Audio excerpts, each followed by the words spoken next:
بسم اللہ الرحمن الرحیم ایاک نعبد و ایاک نستعین۔ میں آج اپنے ان سارے پاکستانیوں کا شکریہ ادا کرنا چاہتا ہوں کہ جو آج سڑکوں پہ نکلے، جنہوں نے مظاہرے کیے، پروٹیسٹ کیا، ایک الیکشن کمشنر کے ایک جانبدار فیصلے، ایک سازش کا حصہ بن کے، ایک مافیا کا حصہ بن کے اس نے جو فیصلہ کیا آج، اور جس کی وجہ سے میری قوم سڑکوں پہ نکلی، میں سب کا شکریہ ادا کرنا چاہتا ہوں۔ پہلے تو میں اپنی قوم کے سامنے یہ رکھنا چاہتا ہوں یہ کیا فیصلہ ہے، یعنی یہ توشہ خانہ کیا چیز ہے۔ توشہ خانہ وہ ہے کہ جب ملک کا پرائم منسٹر، اس کے وزیر، اس کے آرمی چیف، ان کو جب پریزنٹس ملتے ہیں، جب وہ اقتدار میں ہوتے ہیں، تو جب ان کو تحفے ملتے ہیں، تو یہ جو سارے تحفے ہیں یہ جاتے ہیں توشہ خانہ کے اندر۔ ایک پورا ریکارڈ ادھر قائم کیا جاتا ہے۔ اس توشہ خانہ سے ایک قانون کے تحت آپ فیصلہ کر سکتے ہیں کہ میں ایک آدھی قیمت، ہمارے دور میں آدھی قیمت ہم دے کے ہم وہ خرید سکتے ہیں وہاں سے۔ سارا ریکارڈ اس کا ہے پڑا ہوا توشہ خانہ میں۔ تو یہ جو کیس اس نے کیا ہے، یہ جو کیس کے اوپر فیصلہ دیا ہے، میں آپ ساری قوم کے سامنے اب یہ کہنا چاہتا ہوں کہ جب بھی، اور انشاءاللہ ہم اب جا رہے ہیں عدالت میں آج سب کے سامنے کہنا چاہتا ہوں کہ یہ عدالت کے اندر کیس جائے گا اور اس میں ایک چیز غیر قانونی نہیں نکلے گی، کیونکہ سارا ریکارڈ اویلیبل ہے۔ اور جنہوں نے قانون توڑا ہے، توشہ خانہ کا قانون کس نے توڑا ہے؟ آصف زرداری نے اور نواز شریف نے۔ کیسے توڑا ہے؟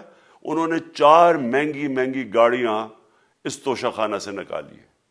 قانون یہ کہتا ہے کہ آپ گاڑیاں نہیں نکال سکتے، مجھے بھی ملی تھی۔ تو ان کے کیس تو سنے نہیں، ان کے 10 سال سے کیس پڑے ہوئے ہیں جو انہوں نے یہ گاڑیاں غیر قانونی طور پہ نکالی تھی۔ اور وہ جو کہ سارے میرے وکیل نے آج قوم کے سامنے بتایا کہ سارا ریکارڈ اویلیبل ہے، اس کے اوپر اس نے یہ فیصلہ کیا۔ تو پہلے تو ہم جائیں گے انشاءاللہ عدالت میں، لیکن میں اس الیکشن کمشنر کے اوپر اپنی قوم کے سامنے اس کا ذرا اصلیت رکھنا چاہتا ہوں۔ یہ وہ آدمی ہے جو پچھلے 2.5 سال سے ہمارے خلاف فیصلے دے رہا ہے۔ 8 یا 9 دفعہ اس نے ہمارے خلاف فیصلہ دیا، ہم عدالت میں گئے اور عدالت نے اس کے فیصلے اوور ٹرن کر کے ہمارے حق میں فیصلے دیے، کیونکہ اس کے جو فیصلے تھے وہ غیر جانبدار نہیں تھے۔ ہم ای وی ایم مشینز کے اوپر کوشش کرتے رہے کہ اس ملک میں صاف اور شفاف الیکشن ہو، 2 سال کوشش کرتے رہے۔ اس الیکشن کمیشن نے پیپلز پارٹی اور نون لیگ کے ساتھ مل کے وہ نہیں ہونے دیا۔ ہم نے عدالت میں گئے کہ جو سینٹ کے اندر پیسہ چلتا ہے، سینٹ کے الیکشنز کے اندر، کہ وہ ووٹ ویریفائبل ہونی چاہیے، یعنی لوگوں کو پتہ ہونا چاہیے کہ آپ کے ایم پی کدھر ووٹ ڈال رہے ہیں۔ ہم سپریم کورٹ میں گئے، سپریم کورٹ میں اجازت دے دی کہ ووٹ ویریفائبل ہونی چاہیے، اس نے روک دی۔ اس کے بعد یوسف رضا گیلانی کا بیٹا پیسے دیتے ہوئے پکڑا گیا ووٹ خریدتے ہوئے، اس نے کوئی ایکشن نہیں لیا۔ یہ اس نے جب ہمارا یہ ابھی جو آڈیو لیکس ہوئی ہے، اس کے اندر کیا چیز آئی ہے سامنے؟ آڈیو لیکس میں یہ سامنے آئی کہ نون لیگ کے ساتھ بیٹھ کے یہ فیصلے کر رہا تھا کہ کون سے حلقے ہمارے کمزور ہیں اور کدھر پی ڈی ایم کی ووٹ جو تھی ہمارے حلقوں سے دگنی تھی۔ اس نے ان کے ساتھ بیٹھ کے فیصلے کیے۔ یہ جو ابھی حال ہی میں الیکشن ہوئے ہیں، اسی الیکشن کمیشن نے، اس نے پہلے بھی جب پنجاب کے بائی الیکشن ہوئے تب بھی پوری الیکشن کمیشن کی مشینری نے ان کی مدد کی، اور اس کے گورنمنٹ بھی پنجاب میں انہی کی تھی، گورنمنٹ کی مشینری نے بھی پوری مدد کی۔ اس کے باوجود دونوں دفعہ یہ الیکشن ہار گئے، اور الیکشن اس لیے ہارے کہ پاکستان کی قوم ان کو ریجیکٹ کر بیٹھی ہے، اور اللہ کا شکر ادا کرتا ہوں ہمارے ساتھ کھڑی ہے۔ جب ہماری گورنمنٹ گئی تب سے یہ مافیا کوشش کر رہا ہے کہ تحریک انصاف کو ختم کرنے کی۔ پہلے تو انہوں نے گورنمنٹ گرائی بیرونی سازش، پھر انہوں نے کروڑ روپیہ خرچ کیا، 20 یا 25 کروڑ روپے کی ووٹیں خریدی، لوگوں کو لوٹا بنایا، ہماری گورنمنٹ گرائی۔ اس کے بعد جب ہم نے مظاہرہ کیا، پرامن مظاہرہ، آئین اور قانون میں رہتے ہوئے، ہمیں آئین اجازت دیتا ہے پرامن احتجاج کرنے کی، ہم نے پرامن احتجاج کرنا تھا۔ انہوں نے جس طرح ایک بیرونی، جو آج بھی وہ سائفر اویلیبل ہے جس میں واضح ہے کہ ان کو باہر سے مل کے انہوں نے ایک گورنمنٹ گرائی تھی، سب کو پتہ ہے سندھ ہاؤس میں 25 کروڑ روپیہ چلا اور گورنمنٹ انہوں نے گرائی۔ اس کے اوپر مظاہرہ ہم نے کیا 25 مئی کو۔ انہوں نے جس طرح کا ظلم و تشدد کیا ہمارے اوپر، پاکستان کی تاریخ میں ایسے کبھی نہیں ہوا۔ عورتوں بچوں کے اوپر دیکھ رہے ہیں فیملیز، انہوں نے شیلنگ کی، گھروں میں گھس گئے رات میں، جو پنجاب پولیس کو انہوں نے استعمال کیا، اور انہوں نے سمجھا کہ پارٹی کراش ہو جائے گی، پھر بھی نہیں ہوئی۔ پنجاب کے بائی الیکشن ہار گئے، پھر انہوں نے میرے اوپر کیسز کرنے شروع کر دیے۔ کبھی عدالت میں ایک کیس ہوتا، کوئی 24 FIR ہے میرے اوپر، دہشت گردی کا میرے پہ کیس کر دیا۔ کیا کیس تھا؟ ساری دنیا میں رپورٹ ہوا وہ کیس۔ کیس کیا ہے کہ عمران خان کہہ رہا ہے کہ ریمانڈ پہ بھیجنے کے لیے ایک جس کے اوپر تشدد ہوا ہے، کسٹوڈیل ٹارچر ہوئی ہے شہباز گل کو، کہ ہم قانونی کارروائی کریں گے، اس کے اوپر دہشت گردی کا کیس کر دیا۔ تو پوری کوشش کرتے رہے نہ کسی طرح اس کو، کیونکہ میچ میں تو آپ کھیل نہیں سکتے تھے، تو عمران خان کو میچ سے نکال دو باہر۔ یہ شروع سے ان کی کوشش تھی۔ پتہ ان کو چل گیا کہ عوام آ گئی ہے کھڑی ہو ہمارے ساتھ، بڑے میں جلسے ہوئے ہیں، کبھی اتنے بڑے جلسے ہوئے ہی نہیں پاکستان میں۔ اور پھر یہ جو ابھی جو الیکشن ہوا ہے، اس کے اندر پوری پلاننگ کرتے، ایک کینڈیڈیٹ کھڑا کر کے پھر بھی ہار گئے۔ تو یہ مجھے پہلے ہی پتا تھا کہ انہوں نے اس کا رزلٹ کیا آنا ہے۔ میری ساری پارٹی کو پتا ہے، میں نے ان کو واٹس ایپ کیا، اپنے سارے لوگوں کو بتایا، مجھے کل رات میں نے سب کو بتا دیا کہ اس نے ڈسکوالیفائی کرنا ہے، کیونکہ یہ اس سازش کا حصہ ہے، یہ مافیا کا حصہ ہے۔ اور مافیا کیا کوشش کر رہی ہے، یہ ذرا ساری قوم سن لو۔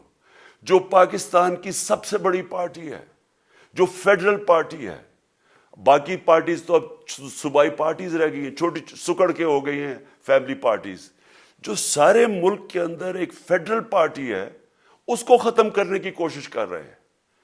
اور یہ میں پھر سے اس ملک کی تکلیف دے جو ہمارا تاریخ کا حصہ تھا، جب ایسٹ پاکستان ہمارے سے علیحدہ ہوا، کیا ہوا تھا؟ جو پارٹی کو سب سے بڑا مینڈیٹ ملا، اسی پارٹی کو ختم کرنے کی کوشش کی۔ ملک کا جو ہوا وہ تاریخ کا حصہ ہے۔ یہ پھر کوشش کر رہے ہیں کہ ایک پارٹی جو ساری فیڈریشن کو اکٹھا رکھ سکتی ہے، اسی پارٹی کو ختم کرنے کی کوشش کر رہے ہیں کہ جناب عمران خان کو کسی طرح ڈسکوالیفائی کرے اور پھر الیکشن ہو۔ اور پھر مجھے اور نواز شریف کو ایک ہی طرح دکھایا جا رہا ہے کہ اچھا جی عمران خان بھی ڈسکوالیفائی ہو گیا تو نواز شریف بھی ہو گیا۔ نواز شریف اس ملک کا بڑا مجرم ہے، 30 سال سے چوری کر رہا ہے اس ملک کا پیسہ باہر، بڑے بڑے محلات ہیں اس کے اور اس کے بچوں کے باہر، ایک رسید نہیں دکھا سکتا کہ پیسہ کدھر سے آیا۔ میں نے کرکٹ کھیلتا تھا تو میں نے ایک فلیٹ خریدا، میں تو پبلک آفس ہولڈر بھی نہیں تھا، 34-35 سال پہلے میں نے فلیٹ خریدا جب کرکٹ کھیلتا تھا۔ اس کے باوجود میں نے 8 مہینے عدالت کے اندر ایک ایک رسید بتائی کہ مجھے کدھر سے انکم آئی، کدھر سے آمدنی آئی، اور باہر سے حلال کے پیسے کی جو میں نے جو خرچہ جو خریدا فلیٹ، اس کو جب بیچا، بینک کے تھرو پاکستان میں پیسہ لے کے آیا، اپنے ملک میں پیسہ لے کے آیا، اس کی بھی منی ٹریل تھی۔ عدالت نے مجھے صادق اور امین کہا، اور مجھے مقابلہ اس آدمی سے کر رہے ہیں جو اربوں روپے کی پراپرٹیز لے کے بیٹھا ہوا ہے۔ کبھی کوئی جھوٹ بولتا ہے کہ جی مجھے قطری کھاد کے جی قطری نے پیسے دے دیے، کبھی وہ کہتا ہے یہ ہیں وہ ذرائع، وہ فیل ہو جاتے ہیں۔ وہ بیٹی کہتی ہے میرے لندن تو چھوڑو پاکستان میں کوئی پراپرٹی نہیں ہے، اور پھر پراپرٹی نکلا۔ یعنی جو بتا ہی نہیں سکتے کہ اس ملک سے باہر اربوں روپے کی پراپرٹیز ہے، اور اس کو اور میرے ساتھ کر رہے ہیں کہ جی اب دونوں ڈسکوالیفائی ہو گئے۔ اور جو سب سے شرمناک چیز کیا ہے کہ جس آدمی کی ساری پراپرٹی سب پاکستان سب ڈکلیئرڈ اپنے نام پہ، اس کو ڈسکوالیفائی کر رہے ہیں، اور یعنی میچ سے باہر رکھنے کی کوشش کر رہے ہیں۔ اور کن کو اس ملک میں بچایا جا رہا ہے؟ اس ملک کے بڑے بڑے مجرم جن کے اوپر اربوں روپے کے کیسز ہیں، وہ آ کے پہلے تو ان کو سازش کے تحت ملک پہ بٹھایا جاتا ہے، پھر وہ قانون اسمبلی میں بیٹھ کے نیب کا قانون چینج کرتے ہیں اور 1100 ارب روپے اپنا معاف کروا لیتے ہیں۔ قوم جب نیچے پسی ہوئی ہے آج مہنگائی میں، بے روزگاری میں، 6 مہینے میں انہوں نے ملک کدھر سے کدھر پہنچا دیا ہے۔ آج دنیا کہہ رہی ہے کہ پاکستان قرضے نہیں اپنے واپس کر سکتا، ہمارے بانڈز کریش کر گئے ہیں، ہماری انڈسٹری نیچے جا رہی ہے، ہمارا فورن جو پاکستان میں ڈالرز آنے تھے ایکسپورٹس بھی نیچے جا رہی ہیں، ریمیٹنس بھی نیچے جا رہی ہے، ملک کی دولت کم ہو رہی ہے، گروتھ ریٹ نیچے چلی گئی ہے، کسان علیحدہ سڑکوں پہ نکلے ہوئے ہیں، ٹیکسٹائل انڈسٹری وہ 20% بند ہو گئی ہے۔ 6 مہینے میں وہ پاکستان کو یہاں لے کے آئے ہیں اور اپنے صرف پیسے بچا رہے ہیں، صرف آ کے اپنی چوری بچا رہے ہیں۔ اور جو آدمی 26 سال سے سٹرگل کر رہے ہیں اس ملک میں، قانون کی بالادستی ہو، انصاف ہو، احتساب ہو، اس کے اوپر کیسز کر رہے ہیں اس طرح کے، صرف اور صرف میرا منہ بند کرنے کے لیے۔ میں آج اپنی ساری قوم کے سامنے یہ آپ سب کے سامنے یہ وعدہ کرتا ہوں کہ میری جتنی بھی زندگی ہے وہ ان چوروں کا مقابلہ کرنے کے لیے۔ میں اس کو سیاست نہیں سمجھتا، میں اس کو جہاد سمجھتا ہوں۔ یہ جو مافیا بیٹھا ہوا ہے جس کا یہ حصہ ہے یہ الیکشن کمشنر، میں جب تک زندہ ہوں میں ان کا مقابلہ کروں گا۔ میں اپنے سارے آج جو پروٹیسٹرز بیٹھے ہیں، میں آپ سب کو آج پہلے تو شکریہ ادا کرتا ہوں۔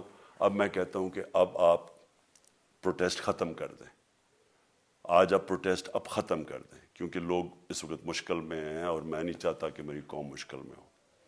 لیکن آپ سب تیاری کریں۔ میں نے کہا تھا مہینے کے اینڈ میں لانگ مارچ کروں گا، اور میں پوری طرح انشاءاللہ اس ملک کی تاریخ کی یہ سب سے بڑا پروٹیسٹ ہوگا، اور یہ صرف لانگ مارچ پہ ختم نہیں ہوگا، یہ میری حقیقی آزادی کی تحریک چلتی رہے گی جب تک اس ملک کے اندر قانون کی بالادستی قائم نہیں ہوگی۔ اس طرح کے چور، اس طرح کے ڈاکو، اس طرح کے مافیا، اس طرح کا یہ کرپٹ الیکشن کمشنر جب تک یہ بیٹھے ہیں میری یہ تحریک چلے گی۔ اور میں اپنی ساری قوم کو آج کہہ رہا ہوں کہ یہ ملک ایک فیصلہ کن موڑ پہ ہے۔ اگر ہم جو اللہ کا حکم ہے کہ ظلم اور ناانصافی کے سامنے کھڑے ہو، جہاد کرو، اللہ کا حکم ہے امر بالمعروف، اچھائی کے ساتھ کھڑے ہو اور اس طرح کے چوروں کے خلاف کھڑے ہو، جب تک ہم قوم اس فیصلہ کن وقت پہ اب جدوجہد کرنے کے لیے تیاری نہیں کریں گے، ہم ان چوروں سے اپنی جان نہیں چھڑا سکیں گے۔ جہاد اللہ نے ہمارے پہ فرض اس لیے کیا ہے کہ جب ہم ظلم کا مقابلہ کرتے ہیں اپنی بہتری کرتے ہیں، ظلم کم ہو جاتا ہے۔ جب ہم اس طرح کی ناانصافی اور ظلم کے سامنے سر جھکاتے ہیں ہماری معاشرہ تباہ ہو جاتا ہے۔ جب معاشرہ اچھے اور برے کی تمیز ختم کرتا ہے، یہ چور جا کے ملک کا فیصلہ کرتے ہیں، وہ معاشرہ کو تباہ کر دیتے ہیں۔ ہم آج اس فیصلہ کن وقت پہ کھڑے ہیں۔ میں آپ کو کال دوں گا، پھر سے میں آپ کو کہوں، اور انشاءاللہ اس ملک کی تاریخ کی یہ سب سے بڑا مظاہرہ ہوگا، یہ سب سے بڑی پروٹیسٹ موومنٹ ہوگی، اور یہ رکے گی نہیں اب۔ یہ جب تک ہم اس ملک کو حقیقی طور پہ آزاد نہیں کرتے، یہ میری پروٹیسٹ موومنٹ اب چلتی رہے گی۔ پاکستان زندہ باد۔